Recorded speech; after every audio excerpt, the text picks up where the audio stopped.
Sir, आपके पास आता हूं मैं। बिलाल सर के पास भी जाऊंगा।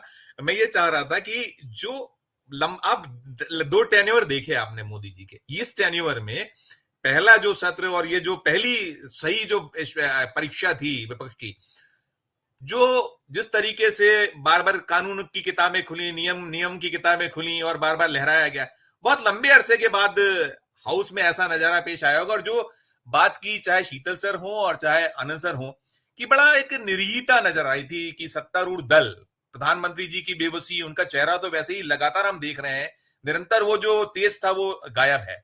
तो ये जो आगाज है विपक्ष का और खासकर राहुल गांधी का, और हमने वो जो खड़गे जी वाली बात तो थी खड़गे जी का भी अंदाज आज राज्यसभा में बहुत आक्रामक था, और उन्होंने भी वहां उस तरीके से सदन को लूटा जैसा राहुल गांधी ने लूटे ही लूटा। चूंकि वो पहले से रहे तो उनकी बात थोड़ी हम कम कर रहे हैं, ज्यादा राहुल गांधी की। ओवरऑल पर आपकी प्रतिक्रिया क्या होगी, रविंद्र सर? जी नमस्कार। देखिए सर, ये जो नज़ारा आज देखने में आया, जिसमें प्रधानमंत्री और नेता प्रतिपक्ष दोनों आमने सामने, 2009 का जो सदन था, उसके बाद जब नेता प्रतिपक्ष उस दौर में सुषमा स्वराज थी, उसके बाद से लेकर के पिछले 10 साल में भारत के लोग इस नज़ारे को देखने के लिए तरस गए।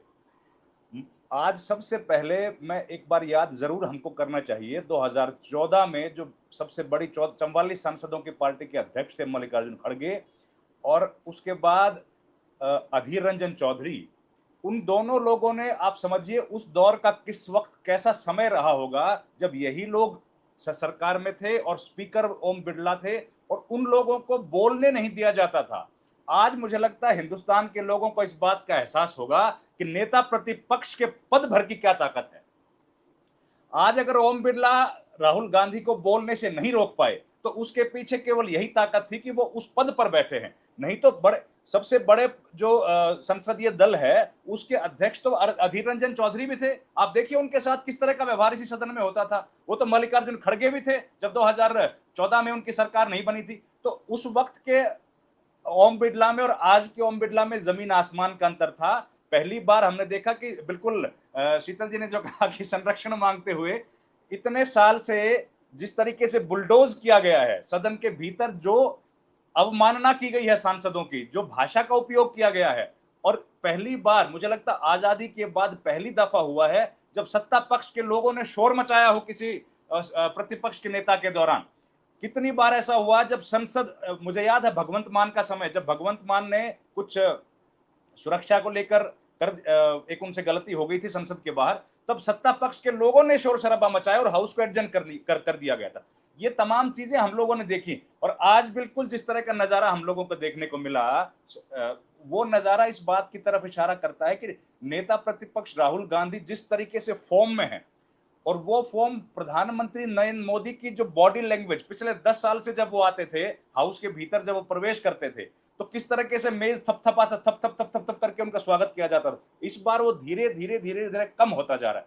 और नेता प्रतिपक्ष अपने सॉरी नेता सदन के साथ में चारों जो बड़े मंत्री थे वो बैठे, वो लोग संरक्षण मांग रहे हैं पीठ से कि हम लोगों को जिस तरीके से ये बयानबाजी कर रहे हैं। और सत्यापित करने की जहां तक बात है, सत्यापित तो यहाँ पे सदन के भीतर इतनी कितनी सारे विवादास्पद बातें होती रही हैं कि हर बात पे ऐसा हुआ है कि सत्यापित करने की जरूरत पड़ी। कितनी बार प्रधानमंत्री ने अपने मुंह से इस तरह की बातें बोली हैं क्या, और विपक्ष ने उन बातों को कहा है कि इस बात को ऑथेंटिकेट किया जाना चाहिए, लेकिन उस वक्त किसी तरह का कोई जवाब पीठ की तरफ से नहीं आया था। लेकिन ये बदला हुआ समय है। उसके बाद अंग्रेजी की इन्होंने बात की। मैं तो हैरान साहब उस दिन हो जाऊंगा जब डीवाई चंद्रचूड़ के साथ राहुल गांधी अंग्रेजी में बात करेंगे, सीबीआई डायरेक्टर को चुनने के लिए मोदी के साथ वो कैम्ब्रिज वाले अंग्रेजी बोलेंगे, तब उस बात का हमको अंदाजा लगेगा अंग्रेजी का असली असर क्या पड़ेगा। तो ये सदन में देखिए बिल्कुल ये साफ हो गया है, जो जो मुद्दे राहुल गांधी ने उठाए एक से एक बेहतरीन तमाम वो मुद्दे, आज लद्दाख से लेके कश्मीर से लेके और मणिपुर तक के मुद्दे उठाए, किसानों के मुद्दे, नीट के, ऐसा कोई मुद्दा नहीं है जिसको टच नहीं किया गया हो। और हर मुद्दे पर सरकार का कोई ना कोई मंत्री, चाहे वो पार्लियामेंट्री अफेयर्स मिनिस्टर हो, चाहे वो शिवराज सिंह चौहान खेती का मंत्री हो, चाहे वो होम मिनिस्टर हो, हर मुद्दे पर उन्होंने जमकर के सरकार को घेरा। बस एक फाइनेंस मिनिस्टर रह गई, क्योंकि उनका भी एक मुद्दा आया था कि जीएसटी और नोटबंदी के वक्त जो हालात हुए थे वहां से कोई जवाब नहीं मिला। नहीं तो अब ये दो जितने भी लोग आज खड़े हुए थे, इन लोगों को तो सबको मौका मिलेगा बोलने का। जब सदन चलेगा और रिप्लाई जब इनको देना होगा तो इन लोगों को मौका मिलेगा। लेकिन उसके बावजूद इतनी भी सहन शक्ति नेताओं में या बीजेपी के लोगों में आज हमको नहीं दिखी कि वो अपनी बारी का इंतजार कर पाए। कल का पूरा वक्त, अधिकतर वक्त जो कल का होगा वो सत्ता पक्ष को दिया जाएगा जब वो रिप्लाई करने के लिए। और इंटरवेंशन तो कोई भी लीडर कर सकता है, प्रधानमंत्री तो लास्ट में रिप्लाई करेंगे, इंटरवेंशन तो कोई भी कर सकता है। और नीट की जब बात की गई, देखिए नीट की सवेरे आज नीट की बात की गई, राहुल गांधी और एक बार फिर से राहुल गांधी और ओम बिरला आमने सामने थे, फिर यही बात की गई। देखिए आज आज राहुल गांधी ने बीजेपी को उन्हीं मुद्दों पर घेरा जिनके मुद्दों पर बीजेपी अपने आप को स्ट्रॉन्ग मानती है। आज वो सदन के भीतर भगवान शिव की प्रतिमा लेकर आ गए, उनकी फोटो लेकर आ गए, हर धर्म की बात उन्होंने करी और उसका कोई जवाब नहीं है। सदन के कार्रवाई अभी जब खत्म हो गई थी, मतलब वो चले गए थे, उसके बाद तीन सरकार के तीन बड़े नेता, मतलब दो सरकार, एक तो अश्विनी वैष्णव, किरण रिजिजू और उनके उनके साथ थे सुधांशु त्रिवेदी, इन तीनों ने प्रेस कॉन्फ्रेंस की है। अब देखिए उस प्रेस कॉन्फ्रेंस, वो एक पर्सनल प्रेस कॉन्फ्रेंस है, बीजेपी की प्रेस कॉन्फ्रेंस है, लेकिन उस बीजेपी की प्रेस कॉन्फ्रेंस के लिए जो इनविटेशन पत्रकारों को मिले वो पीआईबी की तरफ से मिले हैं।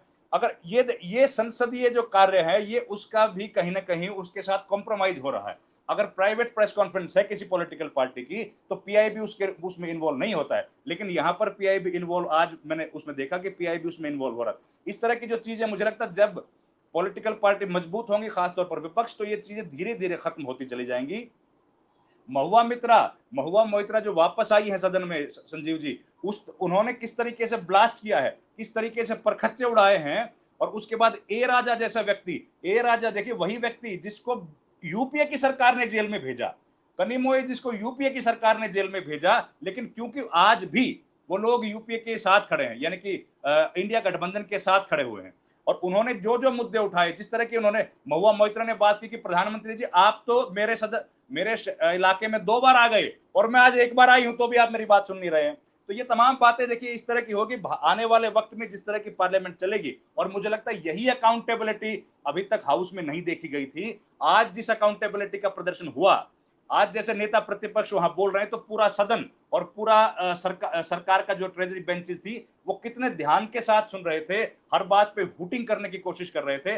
और ओम बिरला जी की स्थिति देखिए आप कितनी खराब थी, वो चाह के भी उनको नहीं रोक पा रहे थे, चाह के भी नहीं रोक पा रहे थे। क्यों? क्योंकि उनके सामने एक संवैधानिक पद पर बैठा व्यक्ति है और उन्हीं परंपराओं, नियमों और कानूनों के तहत इस बात का एक्सप्लेनेशन है कि जब नेता प्रतिपक्ष बोलेंगे तो उनको रोका नहीं जाएगा। 1 घंटा 40 मिनट बोले, 1 घंटा 40 मिनट बोलने के बाद देखिए 16 घंटे कुल निर्धारित किए गए इस डिबेट के लिए। अगर 1 घंटे 40 मिनट नेता प्रतिपक्ष बोले हैं तो जाहिर है कांग्रेस पार्टी का समय घट जाएगा, लेकिन घटेगा नहीं, क्योंकि अब वो संवैधानिक पद पर बैठे, उनके लिए समय की मर्यादा जो है उतना ज्यादा लिमिटेशन अब समय की नहीं रह गई है। तो आज बहुत मुझे लगता है सुकून का दिन है, मैं दोबारा भरोसा करने वाले लोगों को। मैं ये बताऊं कि जो लोकसभा का चुनाव हुआ था ना, उससे ठीक पहले कांग्रेस पार्टी ने एक डेटा रिलीज किया था और उस डेटा में बताया था कि कैसे ट्विटर पे, फेसबुक, यूट्यूब, इंस्टाग्राम पर बीजेपी के फॉलोअर्स और बीजेपी के व्यूज के मुकाबले में कांग्रेस के कहीं ज्यादा, 6 गुना ज्यादा व्यूज थे। तो मुझे लगता है इनिशियली ठीक है क्योंकि वो लोग आक्रामक हैं और प्रधानमंत्री ने बोला है। लंबी देर तक शायद सोशल मीडिया में भी राहुल गांधी की जो ये झूठी क्लिप चलाई जा रही है, मुझे लगता है वो सस्टेन नहीं कर पाएगी, क्योंकि अब पहले के मुकाबले में कांग्रेस पार्टी का जो आईटी सेल है वो काफी वीक, मजबूत है और काफी मजबूती के साथ अपने आपको डिफेंड करने की कोशिश करता है। जैसे ही ये राहुल गांधी के बारे में प्रधानमंत्री ने बोला, ठीक उसी वक्त कांग्रेस की मीडिया सेल से भी उनका एग्जैक्ट बाइट आ गया उस कोट के साथ। उसके ऊपर लिखा हुआ था कि बीजेपी के हिंदू वो हिंसक हैं और बाकी सब हिंदू हिंसक नहीं होते हैं, एक बात। दूसरा कि बीजेपी सब हिंदुओं के ठेकेदार नहीं है। ये तमाम चीजें उन्होंने अपने जो उनका ग्रुप्स बने हुए हैं मीडिया के, उन मीडिया में उन्होंने देना शुरू कर दिया था। तो उसे एक्टिविटी दिखती है कि एक्टिव है। इनिशियली मुझे लगता है कि इनकी बात सही है, जहीर भाई ने भी शहीद राशिद भाई ने भी सही बात बोली कि एक बार तो उसकी बाढ़ जैसी आ गई है, लेकिन धीरे धीरे मुझे लगता है वो टोन डाउन सेटल हो जाएगा, क्योंकि अब कांग्रेस पार्टी का भी जो मीडिया सेल है ना, आईटी सेल, वो काफी स्ट्रोंग है और पहले वाली बात नहीं रही है। और दूसरा एक बात तो ये है ना सर, कि ये बात जो बीजेपी फैला रही है, यही तो पिछले 10 साल से फैला रही है। लोगों का जो विरोध बीजेपी से हुआ है, वो इसी की वजह से तो हुआ है कि आप 10 मिनट के भाषण में 30 सेकंड की क्लिप काट के आप लोगों को हमेशा के लिए इस तरह की क्लिप्स भेजते रहे और वो लोगों ने कई बार उस पर देख-देख के भरोसा किया। लेकिन अब मेरे ख्याल से लोगों की आँखें खुलनी शुरू हो गई हैं। वो सोशल मीडिया पे क्योंकि आपके व्यूअर्स ज़्यादा हैं, फॉलोवर्स ज़्यादा हैं, आपके ट्विटर हैंडल्स ज़्यादा हैं, तो इसको फैलाने में आप हो सकता है कामयाब हों, लेकिन लोगों के ज़हन पर इसका कितना असर होगा, मुझे लगता है कि अब ज़्यादा असर होगा नहीं, क्योंकि लोगों को ये बात समझ आ गई है और साथ ही साथ उसके पीछे-पीछे जो अब जो दूसरे कार्यकर्ता कांग्रेस पार्टी के हैं, वो भी उनके पास भी ओरिजिनल क्लिप है, तो वो तुरंत वो भी लोग भी उसको ट्वीट और रीट्वीट कर रहे हैं और व्हाट्सएप ग्रुप है, उसमें भी भेज रहे हैं। तो उसका ज़्यादा बिल्कुल। असर मेरे ख्याल से नहीं होगा, लेकिन हाँ, एक बार तो बीजेपी ने उसको ओवरशैडो करने की कोशिश की है और दूसरा ये स्टाइल है, बिल्कुल सही बात है कि बीजेपी जब कोई इस तरह की बात होती है, तो उसको घेरने के लिए प्रधानमंत्री के साथ सारे केंद्रीय मंत्री, पार्टी अध्यक्ष और मुख्यमंत्री चारों तरफ से एक हमला शुरू कर देते हैं। लेकिन इस हमले के बीच हम लोगों को आज एक बात भूल गए, हम लोगों को याद कर लेना चाहिए स्मृति ईरानी को भी। आज कहीं न कहीं वो हमको दिखाई नहीं दे रही हैं। अगर वो होती संसद में, तो मुझे लगता है इन 3 मंत्रियों के साथ एक शायद चौथा चेहरा वो होती जो प्रेस कॉन्फ्रेंस करने के लिए आती।